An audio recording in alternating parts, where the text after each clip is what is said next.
नमस्कार मित्रमैत्रिणींनो. आज आपण पाहणार आहोत ठरलं तर मग ह्या मालिकेचा रिव्ह्यू. प्रेक्षकांनो, आजच्या रिव्ह्यूमध्ये सायली आणि अर्जुन एक्स्पोला आलेले असतात. आता अर्जुन हा दुसऱ्या मुलींच्या गळ्यांकडे पाहून सायलीला सांगत असतो की त्या मुलीचा गळा बघ किती नेकलाईनला आहे आणि दुसरीचा बघ किती खाली आहे. आता जेव्हा मुलींची अशी तारीफ करत असतो ते ऐकून सायलीला खूपच राग येतो. सायली म्हणते की हे काय चाललंय, तुम्ही काही मुलींना पाहत आहात का इथे? तेव्हा आता अर्जुन म्हणतो, अगं आपला साक्षीच्या पेंडंटवरून विषय निघाला म्हणून आपलं तुला उदाहरण देत होतो. पण सायलीला खूपच राग आला. ती आता निघून गेलेली असते. अर्जुन म्हणतो की बायकांचं कळतच नाही, बायकांना कधी राग येतो आणि कधी नाही. तेव्हा आता दुसरीकडे अश्विन आणि प्रिया दोघंही आता त्या एक्स्पोला आलेले असतात आणि आता महिपत आणि साक्षीचं तन्वीकडे लक्ष जातं. ते दोघंही खूप रागाने तिला पाहत असतात. आता अचानक अश्विनला तन्वी सांगते की माझा घसा खूपच कोरडा पडला, मी पाणी पिऊन येते. असं म्हणून ती बाजूला जाते तर तिथे मागेच महिपत आलेला असतो.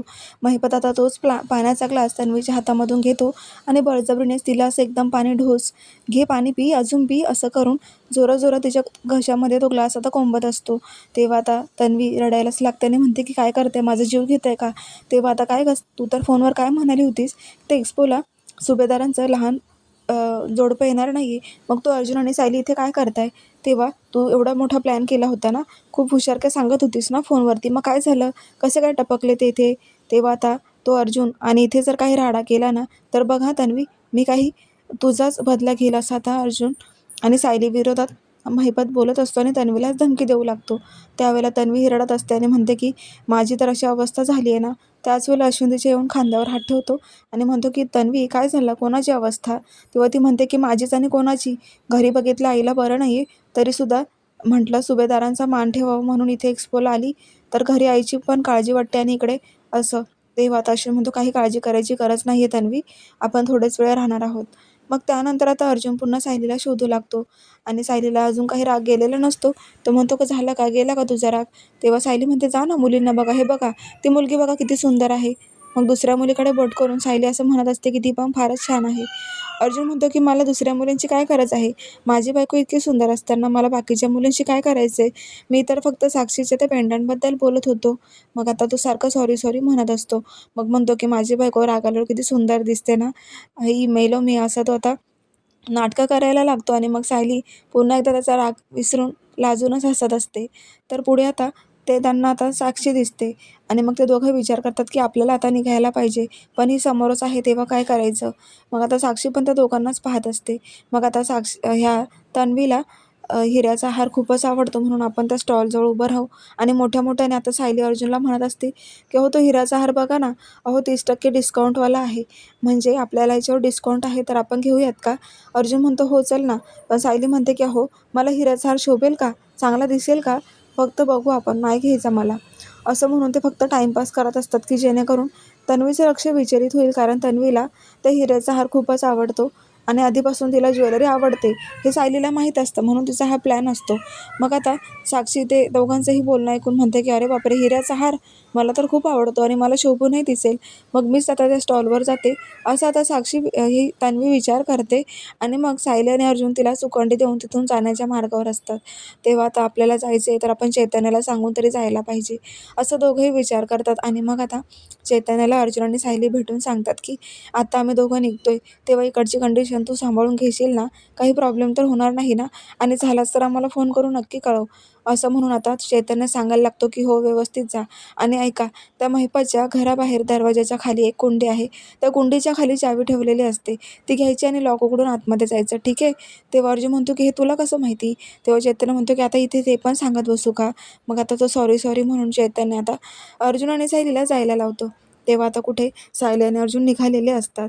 लगेच प्रतापराव त्यांना समोरच भेटतात आणि म्हणतात की काय रे अर्जुन, तू कुठे चाललास? अर्जुन म्हणतो की हो बाबा, सायलीचं ना डोकं दुखतंय. आता सायली लगेच डोक्याला हात लावते आणि म्हणते की हो बाबा. मग आता प्रतापराव म्हणतात की अरे अश्विन इथेच आहे, बघ ना त्याला विचारून, काहीतरी गोळी वगैरे देईल तो. तेव्हा अर्जुन म्हणतो की नाही बाबा. मग सायली म्हणते की बाबा असू द्या, गोळी नको, मी घरी जाऊन जरा पडली ना की मग माझं डोकं थांबेल, थोडा आराम करते आणि मग ठीक होईल. मग प्रतापराव म्हणतात की बरं ठीक आहे. मग जाता जाता अर्जुन म्हणतो की बाबा एक लक्षात ठेवा, आम्ही इथून गायब झालो म्हणजे घरी गेलोय हे असं कोणालाही कळता कामा नये, त्यामुळे तुम्ही सुद्धा तुम्हाला कोणी विचारलं ना तर फक्त एवढं सांगा की आहे तिथेच कुठेतरी, पण सांगू नका की आम्ही घरी गेलो आहेत. मग असं म्हणून सायली आणि अर्जुन फायनली आता त्या एक्स्पोमधून बाहेर पडलेले असतात. तर आता दुसरीकडे तन्वीला सारखंच साक्षीशी काहीतरी बोलायचं असतं. ती आता तिथे चान्स बघत असते की कधी एकदाचं मला साक्षीबरोबर बोलायला भेटतंय. पण तरीसुद्धा काही चान्सच मिळत नसतो. कारण साक्षी ही ते एक्सपोमधल्याच मुलींबरोबर बोलत असते आणि बाकी सुभेदार कुटुंब पण तिथे असल्यामुळे ती मुद्दामूनच आज तन्वीला टाळत असते आणि तन्वीला असं होत असतं की कधी एकदाचं मी साक्षीबरोबर बोलते. साक्षी खूपच रागाने तन्वीकडे पाहू लागते. तेव्हा आता तन्वी तिथे कोणी नाही दिसत म्हणून आता साक्षीच्या जवळ जाते आणि तिला आवाज देऊनच सांगते की मला तुझ्याशी बोलायचं आहे. तेव्हा आता साक्षी म्हणते की तुला इथे काय बोलायचं आहे? तुला माहीत आहे ते सुभेदार परिवार पण आलेला आहे. आपल्या दोघींना असं एकत्र बघून आपण दोघी बोलतोय हे बघून बाकीच्यांना संशय येईल आणि उगाच काहीतरी वाद होईल. त्यापेक्षा जाऊ देत साक्षी आणि तन्वी दोघी म्हणत असतात की आता आपल्याला कोणी पाहण्याच्या अगोदर इथून दूर हो. पण नेमकं आता साक्षी आणि तन्वी ह्या दोघींचंही बोलणं प्रतापराव हे लांबून पाहत असतात.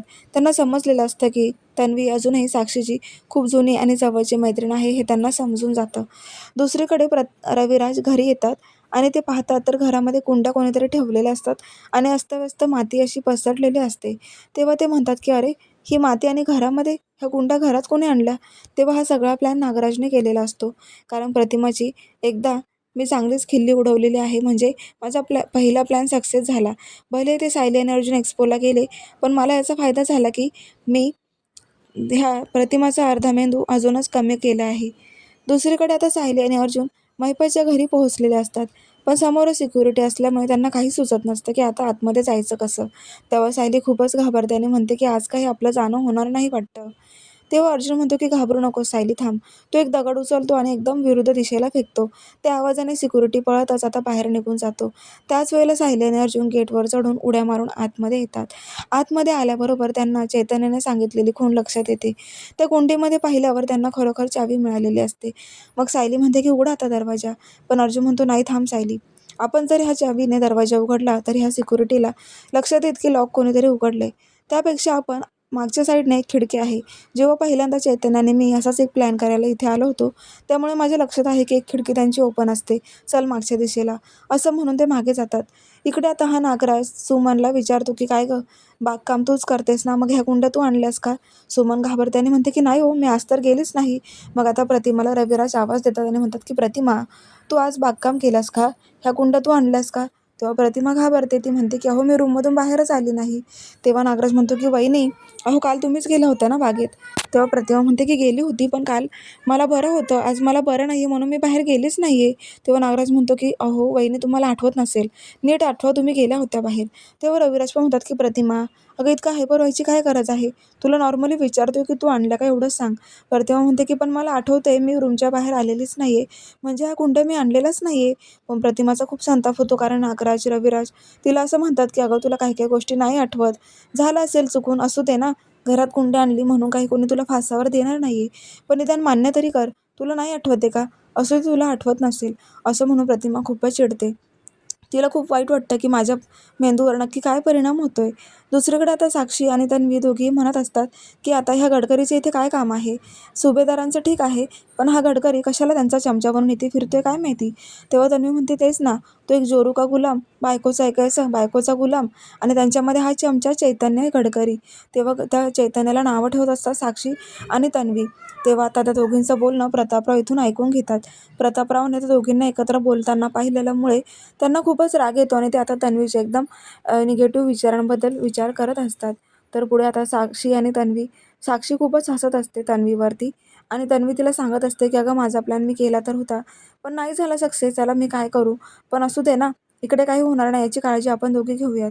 पुढे आता सायली आणि अर्जुन घरामध्ये येतात महिपतच्या. तेव्हा आता खिडक्यामधून उडी मारून ते आतमध्ये तर आलेले असतात. तेव्हा आता एकच विषय असतो त्यांच्या डोक्यात की आता ते यस नावाचं पेंडंट काहीही करून शोधायचं. अर्जुन म्हणतो की सायली, ही संधी आपल्याला पहिल्यांदा मिळाली की घरात कोणीच नाही आहे महिपतच्या, परत अशी संधी येईल की नाही माहिती नाही. तेव्हा आता हा भाग इथेच संपलेला आहे. पुढील भागामध्ये सायली आणि अर्जुन ते पेंडंट शोधू लागतात. दोघेही म्हणत असतात की आज आपल्याला ते पेंडंट काहीही करून शोधायचंच आहे. तेव्हा आता साक्षीच्या कपाटाची झडती घेतल्यानंतर त्यांना ते एस नावाच्या पेंडंटचा तुकडा सापडतो आणि दोघे खूप खुश खुश प्रेक्षकांनो, आता सायलीला अर्जुन म्हणतो की 2 वर्षांची मेहनत आपली पणाला लागली. आता आपण जिंकणार आहोत. महिपत आपण त्यांना निर्दोष सुटका करणार आहोत. तर खूप जबरदस्त ट्विस्ट आलाय. पाहत राहा. ठरलं तर मग अशाच डेली रिव्ह्यूसाठी चॅनलला सबस्क्राईब करा. नोटिफिकेशनसाठी बेल आयकॉनवर क्लिक करा. म्हणजे रोजचे अपडेट्स तुम्हाला वेळेवर पाहायला मिळतील. धन्यवाद.